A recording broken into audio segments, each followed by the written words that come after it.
اب آپ دیکھیں کہ وہ کیا ہوا، وہ سورج چمکا یا نہیں چمکا؟ آج بھی غیروں نے بھی گواہی دی، پوری شان کے ساتھ چمکا۔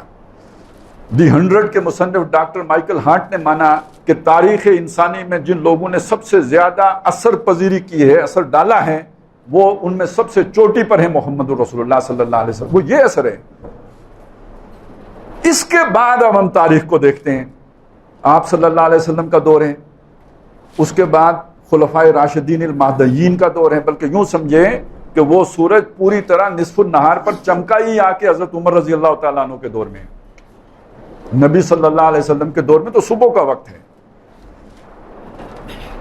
اصل جو ہے نا پوری طرح جب وہ روشن ہوا ہے تو وہ تو حضرت عمر رضی اللہ تعالیٰ عنہ کا دور ہے۔ یہاں سے اب ظاہر ہے جب نصف النہار پہ سورج آتا ہے تو اس کے بعد کیا ہوتا ہے؟ اقیم الصلاۃ لدلوک الشمس الی غسق اللیل وقرآن الفجر۔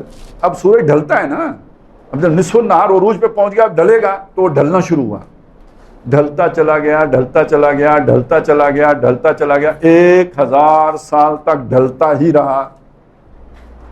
اور اس دور کو نبی صلی اللہ علیہ وسلم نے یہ 3 ادوار کی صورت میں بیان کیا۔ ایک دور ہے خود حضور کا دور، دوسرا دور ہے وہ دور کے جو خلافت راشدہ کا دور ہے، اور تیسرا وہ دور ہے کہ جس میں ملوکیت آ گئی ہے۔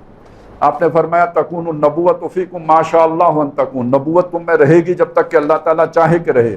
ثم یرفعها اللہ اذا شاء یرفعها، پھر اس نبوت کو اٹھا لے گا جب اسے اٹھانا چاہے گا، اٹھ گئی۔ پھر کیا ہوگا؟ ثم تکون خلافتا علی منہاج النبوہ، پھر خلافت آئے گی جو ٹھیک نبوی طریقے پر ہوگی۔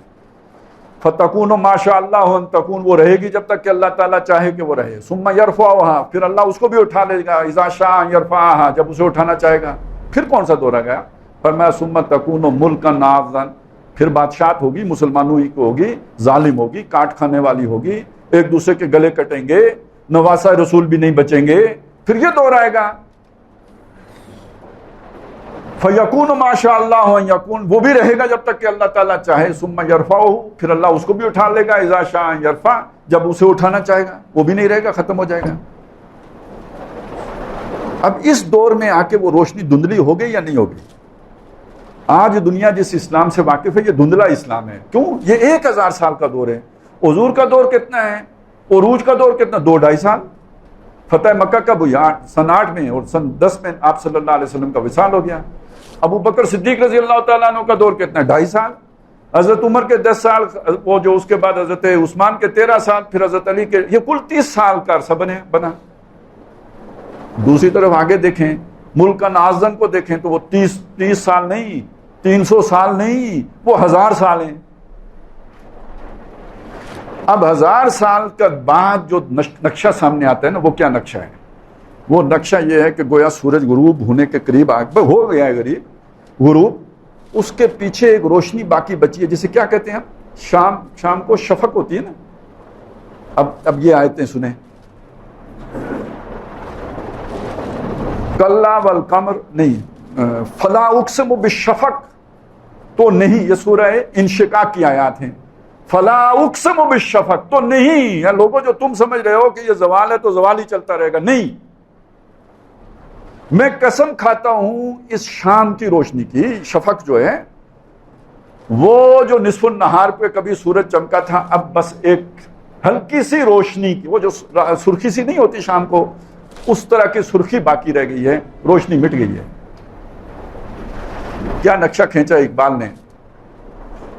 ہم رخصت ہوئے اوروں نے سنبھالی دنیا، پھر نہ کہنا ہوئی توحید سے خالی دنیا۔ یہی وہ نقشہ ہے کہ جو حالی نے ایک اور انداز میں پیش کیا ہے۔ اے خاصائے خاصان رسول وقت دعا ہے، امت پہ تیری آ کے عجب وقت پڑا ہے۔ وہ دین کے جو بڑی شان سے نکلا تھا وطن سے پردیس میں، وہ آج غریب الغربا ہے۔ شام پڑ گئی ہے اس دن کو، غریب الغربا ہو گیا ہے۔ اچھا صرف شام ہی پڑے گی؟ نہیں، اس سے آگے بھی جائے گی بات۔ فلا اقسم بالشفق واللیل وما وسق، اور قسم رات کی جب وہ سب اپنے اندر سمیٹ لیتی ہے۔ اب ایک معنی اس کا کیا ہوگا؟ رات کو لوگ بھی اپنے گھروں کو چلے جاتے ہیں، بستروں میں گھس گئے، تمام چرند پرند اشراط الارض سب اپنے بلوں میں گھس گئے۔ گویا یہ جو روشنی تھی یہ بھی لپٹ کے کہیں کسی کونے کھدرے میں رہ گئی. جیسے اصحاب کہف غار میں چلے گئے تھے نا, یہ روشنی بھی بس غار کے اندر کہیں گھس گئی. وہ شمع جس نے اجالا کیا تھا 40 برس تک غاروں میں, وہ اس کا اجالا اب کسی غار ہی میں باقی رہ گیا, باقی دنیا میں تو رات چھا گئی. ہم رخصت ہوئے اوروں نے سنبھالی دنیا, پھر نہ کہنا ہوئی توحید سے خالی دنیا. اس سے زیادہ کیا خالی ہوگی کہ مسلمان بھی اپنا سیاسی, معاشی, سماجی نظام غیروں سے لینے پر مجبور ہو گئے, خود ان کا توحید پر مبنی کوئی سٹرکچر باقی نہیں رہا.